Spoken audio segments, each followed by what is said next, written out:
Medical ಹೆಲ್ಪನ್ನು ನನಗೆ ತುಂಬ important ಬೇಕಾಗಿತ್ತು.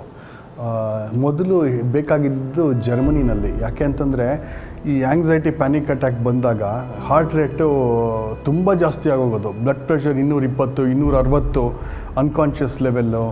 ಆಲ್ಮೋಸ್ಟ್ ನನಗೆ ಉಸಿರಾಡೋಕ್ಕೂ ಆಗ್ತಾಯಿರಲಿಲ್ಲ, ಆ ಲೆವೆಲ್ಗೆ ಹೊರ್ಟೋಗ್ತಾಯಿತ್ತು. ಸೊ ತಡ್ಕೊಳಕ್ಕಾಗ್ತಿರ್ಲಿಲ್ಲ, ಭಾಳಷ್ಟು ನೋವನ್ನು ಅನುಭವಿಸಿದ್ದೀನಿ.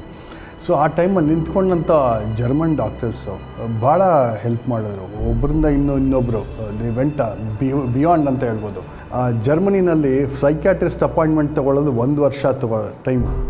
ನಾವು 1 ವರ್ಷದೊಳಗಡೆ ನಾನು ಬಹುಶಃ ಇರ್ತಾ ಇರಲಿಲ್ವೋ ಏನೋ. ಸೊ ಎಮರ್ಜೆನ್ಸಿನಲ್ಲಿ ಎಲ್ಲ ಮೀಟಿಂಗ್ ಕ್ಯಾನ್ಸಲ್ ಮಾಡಿ ಅವರದ್ದು ನಂದನ್ನು ಪ್ರಯಾರಿಟಿ ತೊಗೊಂಡು ಎಂಟ್ರಿಟೈನ್ ಮಾಡಿ ಅಲ್ಲಿ ಸೆಂಟ್ರಲ್ನ ಸೇರಿಸಿ ಅವರು ಒಂದು ಪ್ರಯಾರಿಟಿನಲ್ಲಿ ತೊಗೊಂಡು ಮುಗಿಸಿದ್ದಾರೆ. ಅದ್ರ ಜೊತೆಗೆ ಎಂಡೋಕ್ರೈನಾಲಜಿಸ್ಟು, ಅದ್ರ ಜೊತೆಗೆ ಯಾಕೆ ಲ್ಯಾಬ್ರೇಟ್ರಿನೂ ಮುಂದೆ ನಿಂತ್ಕೋತು. ಕೊರೋನಾ ಟೈಮು, ಪ್ಯಾಂಡಮಿಕ್ ಟೈಮ್, ಪೀಕು.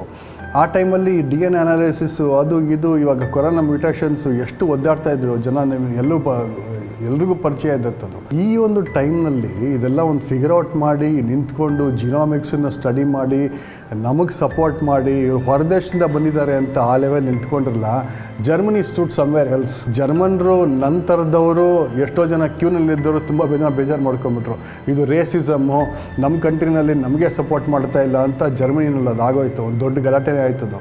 ಆದರೆ ಅದು ಬಿಟ್ಟು ಎಲ್ಲ ಒಂದು ಲೆವೆಲಿಗೆ ತರಿಸಿ ಯಾಕೆ ಇವ್ರಿಗೆ ಎಮರ್ಜೆನ್ಸಿ, ಇವ್ರಿಗೆ ಏನಾಗಿದೆ ಅಂತ ಒಬ್ಬರಾದ್ಮೇಲೆ ಇನ್ನೊಬ್ಬರು ಡಾಕ್ಟರ್ಸು ಫ್ಯಾಂಟಾಸ್ಟಿಕ್. ನಾನು ಅದರಲ್ಲಿ ಒಂದು ನಿಜವಾಗ್ಲೂ ಪುಣ್ಯ ಮಾಡಿದ್ದೆ ಈ ವಿಚಾರದಲ್ಲಿ ಅಂತ ನಾನು ನಿಮ್ಗೆ ಹಿಂದೆ ಹೇಳ್ತೀನಿ.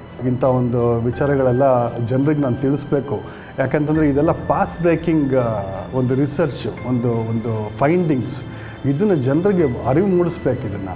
ಅದೇ ಥರ ನಾನು ಇಂಡಿಯಾದಲ್ಲಿ ಬಂದಾಗ ಇಲ್ಲಿ ರಾಮಯ್ಯ ಹಾಸ್ಪಿಟಲ್ನಲ್ಲಿ immediate without any delay doctor Pramila Kalra ಅಂತಿದ್ದಾರೆ, ಅವರಾಗಲಿ doctor Virupaksha psychiatrist, is one of the famous psychiatrist in India, ಅವರಾಗಲಿ, ಆಮೇಲೆ ಡಾಕ್ಟರ್ ಉಷಾ ಆಗಲಿ, ಎಷ್ಟು ಜನ ನನಗೆ ನಿಂತ್ಕೊಂಡ್ರು ಬೆನ್ನಿಂದೆ ಅಂತಂದರೆ you want even imagine. But ಏನಾಗುತ್ತೆ ಅಂತಂದರೆ ಇಂಡಿಯಾದಲ್ಲಿ ಕೆಲವು ಇಲ್ಲಿ ಹೇಳ್ಕೊಳ್ಳೋದಿಲ್ಲ.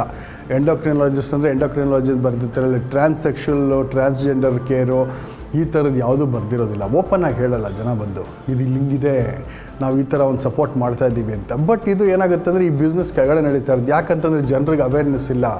ಆ ಡಾಕ್ಟ್ರು ಟ್ರಾನ್ಸ್ಜೆಂಡರ್ ಟ್ರೀಟ್ ಮಾಡ್ತಾರೆ ಅಂತ ಪಾಪ ಅವ್ರ ಹತ್ರ ಹೋಗೋದೇ ಇಲ್ಲ. ಇಂಥ ಒಂದು ಕತೆ ಆಗಿಬಿಟ್ರೆ ಅವರು ಹೇಳ್ಕೊಳ್ಳೋದಿಲ್ಲ. ಸೈಲೆಂಟಾಗಿ ಅವರು ಬಂದಿದ್ದ ಪೇಷಂಟನ್ನ ನೋಡಿಬಿಟ್ಟು ಮುಗಿಸಿ ಮೇಲೆ ಕಳಿಸ್ಬಿಡ್ತಾರೆ. ಸೊ ಈ ಸಮಾಜ ನಮ್ಮದು ಚೇಂಜ್ ಆಗಬೇಕಾಗಿದೆ. ಭಾಳಷ್ಟು ಕೆಲಸಗಳಿದೆ, ಅದು ತಮ್ಮ ಮುಂದೆ ನಾನು ಇಟ್ಟಿದ್ದೀನಿ.